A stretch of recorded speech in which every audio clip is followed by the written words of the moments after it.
putting the words Akrimul Ulama فإنهم ورثة الأنبياء. That's why I'm taking place from foods of ulama and start our conversation by these words. Alhamdulillahi kafa.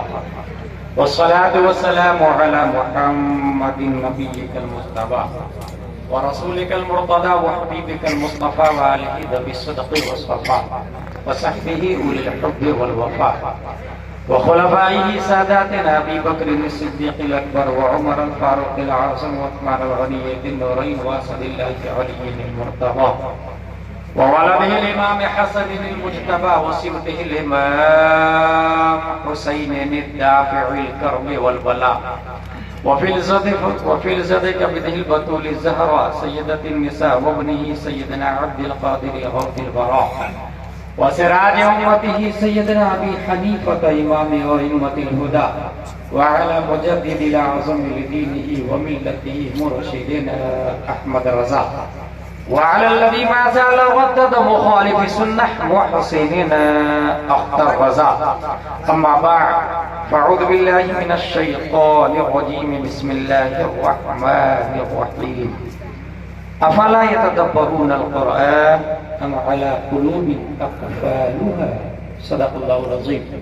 عقیدت و محبت کے ساتھ مرکز عقیدت ارواحنا فدا، جن کی موج سے سمندر کا تموج، جن کی روشنی سے سورج کا تنور، جن کی سانس سے کائنات کا تنفس، جن کی خوشبو سے گلابوں کا تعطر، جن کی مسکراہٹ سے یونیورس کا تبسم، جن کے بال مبارک کو وقت کے عشق نے دیکھا تو قلم سے کہا لکھ، تیل کی بوندیں ٹپکتی نہیں بالوں سے رضا، سرخ یار اس پہ لٹاتے ہیں ستارے گیسو. اس رسول ہاشمی کی بارگاہ میں درود شریف پڑھیں گے جن کی پیشانی کو وقت کے مجدد نے دیکھا تو قلم سے کہا لکھ، جن کے ماتھے شفاعت کا صحرا رہا اس جبین سعادت کے لاکھوں سلام. اس رسول ہاشمی کی بارگاہ میں درود شریف پڑھیں گے جن کے ناخن کی کرامت کو وقت کے قلندر نے دیکھا تو قلم سے کہا لکھ، عید مشکل کشائی کے چمکے ہلال ناخنوں کی بشارت پیدا. سبحان اللہ سبحان اللہ. اس رسول مکی کی بارگاہ میں درود شریف پڑھیں گے جن کی ہونٹوں کی نزاکت کو وقت کی صداقت نے دیکھا تو قلم سے کہا لکھ، پتلی پتلی گلے قدس کی بتیاں ان لبوں کی نزاکت پہ لاکھوں سلام. اس رسول ہاشمی کی بارگاہ میں درود شریف پڑھیں گے جن کی بھاؤں مبارک نویت ان اصلی للہ تعالی 4 رکعات صلاۃ الظہر فرض اللہ تعالی یقتضی بهذا الامام متوجہا الی جہۃ الکعبۃ الشریفہ. اللہ اکبر. اگر ہندوستان کا مسلمان نماز ظہر میں نیت کرتا تو یہ کہتا میرا چہرہ خانہ کعبہ کی طرف. اللہ اکبر. ڈربر والے آپ کہا میرا چہرہ بھی خانہ کعبہ کی طرف. لیبیا والے آپ کہا میرا بھی خانہ کعبہ کی طرف. تونس، جزائر، مغرب، موریتانیہ، جیبوتی، صومال، جزر القمر، نائجیریا، بحرین، امارات، Dubai, 208 country in this world. اس کے مسلمز جب نیت کرتے تو یہ کہتے میرا چہرہ خانہ کعبہ کی طرف. خانہ کعبہ تیری دیوار، تیری وجود، تیری طہارت، تیری نفاست، تیرے تقدس، تیرے غلاف، تیرے حتیم سے ایک سوال ہے. پوری دنیا تیری طرف چہرہ کر کے نماز پڑھتی ہے، کیا تو بھی کسی کا سجدہ کرتا ہے؟ کیا تو بھی کسی کی طرف جھکتا ہے؟ تو خانہ کعبہ جواب دیتا ہے پوری دنیا میری طرف چہرہ کر کے نماز پڑھتی ہے، کسی ذات کو اگر میں سجدہ کرتا ہوں تو وہ آمنہ کا لال ہے، وہ امت کا غمخوار ہے. بریلی کے امام وقت کے اس مومنٹ کی ترجمانی کرتے تو قلم سے کہتے لکھ، جن کے سجدے کو محراب کعبہ جھکی ان بھووں کی لطافت پہ لاکھوں سلام. عقیدت و محبت کے ساتھ درود شریف پڑھتے ہیں. اللہم صلی علی سیدنا و مولانا محمد و آلہ و صحبہ بارک وسلم. صلاۃ و سلام علیک یا رسول اللہ صلی اللہ علیہ وسلم. سینٹرل پروسیسنگ آف یونٹ، جس کا شارٹ فارم ہے CPU. اسکولز کالجز والے سے اچھی طرح آشنا ہے. دربھنگا جنکشن پر جو ٹرین